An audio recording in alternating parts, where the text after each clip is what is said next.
อาร์เทมิสเป็นหนึ่งในเทพีที่มีชื่อเสียงองค์หนึ่งในตำนานกรีก เธอเป็นเทพีแห่งการล่าสัตว์และยังเป็นสัญลักษณ์ของหญิงสาวผู้รักษาพรหมจรรย์ อาร์เทมิสเป็นธิดาของเทพซูสและลีโต หญิงผู้มีความงดงาม มีเรื่องเล่าว่าเมื่อลีโตกำลังตั้งครรภ์เทพีเฮราซึ่งเป็นพระมเหสีของซูสเกิดความอิจฉาจึงสาปให้ลีโตไม่มีที่คลอดบุตรบนพื้นดินใดเลยแต่ลีโตค้นพบเกาะลอยแห่งหนึ่งชื่อเดลอสซึ่งไม่ถือว่าเป็นพื้นแผ่นดินตามคำสาปของเฮราลีโตจึงคลอดที่นั่น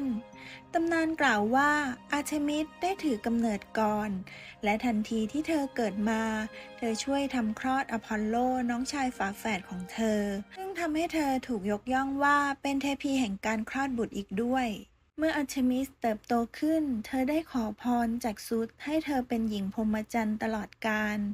เธอจะสามารถใช้ชีวิตได้อย่างอิสระซูสก็ประทานพรให้เธอพร้อมกับมอบคันธนูและลูกศรเงินไว้ให้กับเธอด้วยตั้งแต่นั้นมาอาร์เทมิสใช้ชีวิตอยู่ในป่าดูแลสรรพสัตว์และเป็นผู้พิทักษ์หญิงสาวที่ต้องการคงความบริสุทธิ์เรื่องราวของอาร์เทมิสมีตำนานมากมายที่ถูกเล่าขานมาถึงทุกวันนี้หนึ่งในนั้นคือเรื่องของแอคเตียนนายพรานหนุ่มผู้โชคร้ายเรื่องมีอยู่ว่าวันหนึ่งแอคเตียนเดินเข้าไปในป่าเพื่อทำการล่าสัตว์และบังเอิญไปเห็นอาร์เทมิสที่กำลังอาบน้ำอยู่ในสระน้ำเมื่ออาร์เทมิสรู้ตัวเธอโกรธมากและสาปให้เขากลายเป็นกวางจากนั้นฝูงสุนัขล่าเนื้อของแอคเตียนก็ขย้ำเขาจนตายอีกหนึ่งเรื่องราวที่แสดงถึงความดุดันเป็นคนที่ไม่ยอมให้ใครมาดูถูกได้คือเรื่องของราชินีไนโอเบได้เหยียดหยามลีโตแม่ของเธอโดยอ้างว่าตนเองมีลูกหลายคนและสมควรได้รับการเคารพมากกว่าลีโตผู้ที่มีลูกเพียงแค่2 คน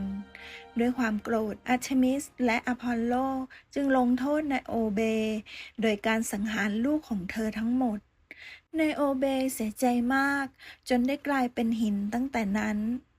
อีกหนึ่งตำนานสุดคลาสสิกที่เป็นที่รู้จักคือเรื่องตำนานของโอไรออนเรื่องมีอยู่ว่าโอไรออนเป็นนักล่าสัตว์ผู้เก่งกาจเขาเป็นเพื่อนสนิทของอาร์เทมิสทั้งสองมักออกล่าสัตว์ด้วยกันโอไรออนและอาร์เทมิสมีความสนิทสนมกันมากจนอพอลโลน้องชายของอาร์เทมิสเริ่มไม่ไว้วางใจอพอลโลเกรงว่าอาร์เทมิสจะหลุดจากคำสาบานที่ให้ไว้กับซูสสาบานว่าจะเป็นพรหมจรรย์ตลอดกาลอพอลโลจึงวางแผนโดยวันหนึ่งขณะที่โอไรออนกำลังว่ายน้ำเล่นอยู่กลางทะเลอพอลโลจึงเข้าไปหาอาร์เทมิสและยุให้เธอแสดงฝีมือยิงธนู โดยเขาชี้ไปที่จุดเล็กๆที่ลอยอยู่กลางทะเลและท้าทายให้เธอยิงให้โดนอาร์เทมิสรับคำท้าและเล็งลูกศรของเธอไปที่เป้าหมายอย่างมั่นใจแต่แล้วหัวใจเธอแทบแตกสลายเมื่อคลื่นซัดร่างของโอไรออนขึ้นฝั่งและพบว่าเธอเพิ่งฆ่าเขาด้วยมือของเธอเองอาร์เทมิสนำร่างของโอไรออนขึ้นไปบนท้องฟ้าและเปลี่ยนเขาให้กลายเป็นกลุ่มดาวโอไรออนหรือดาวนายพรานตั้งแต่นั้นมากลุ่มดาวโอไรออนก็กลายเป็นหนึ่งในกลุ่มดาวที่โดดเด่นที่สุดบนท้องฟ้ายามค่ำคืนและเชื่อกันว่ามันยังคงเป็นสัญลักษณ์ของนักล่าผู้เก่งกาจและอาร์เทมิสยังคงเฝ้ามองเขาจากท้องฟ้าเสมอและสำหรับเทพอพอลโลเธอโกรธเขามากและตัดขาดความสัมพันธ์พี่น้องตั้งแต่นั้นมาอีกหนึ่งเรื่องราวที่สะท้อนถึงโศกนาฏกรรมและความเมตตาของอาร์เทมิสได้เป็นอย่างดีคือเรื่องของกษัตริย์อากาเมมนอนกษัตริย์ผู้นำทัพของกรีกในสงครามเมืองทรอยทำสิ่งหนึ่งที่ผิดพลาดคือเขาเผลอโอ้อวดว่าตัวเองเป็นนักล่าสัตว์ที่เก่งกว่าเทพีอาร์เทมิสจึงลงโทษเขาโดยการทำให้ลมสงบนิ่ง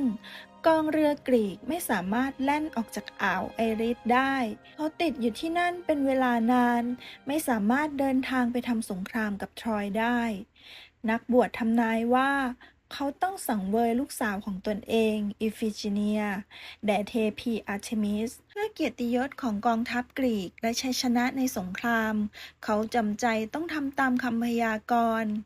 ระหว่างพิธีบูชายันกำลังจะดำเนินไปอาร์เทมิสปรากฏตัวขึ้นและช่วยเหลืออิฟิจิเนียในวินาทีสุดท้ายเธอได้เสกให้อิฟิจิเนียกลายเป็นกวางและนำตัวเธอไปยังดินแดนศักดิ์สิทธิ์ราวของอิฟิจิเนียเป็นอีกตัวอย่างที่แสดงให้เห็นถึงอีกด้านหนึ่งของเทพีอาร์เทมิสว่าแม้นางจะเป็นเทพีแห่งนักล่าแต่เธอก็มีหัวใจที่เมตตาอาร์เทมิสเป็นเทพีที่กล้าหาญสง่างามและรักอิสระเธอปกป้องธรรมชาติและหญิงสาวที่ต้องการรักษาความบริสุทธิ์แต่หากใครล่วงเกินเธอหรือบริวารของเธอจะต้องได้รับบทลงโทษที่รุนแรงตำนานของเธอจึงเต็มไปด้วยเรื่องราวของความยุติธรรมการล้างแค้นและความเมตตาหากคุณชอบคลิปนี้ช่วยกด Subscribe กดไลค์กดแชร์เพื่อเป็นกำลังใจได้นะคะขอบคุณค่ะ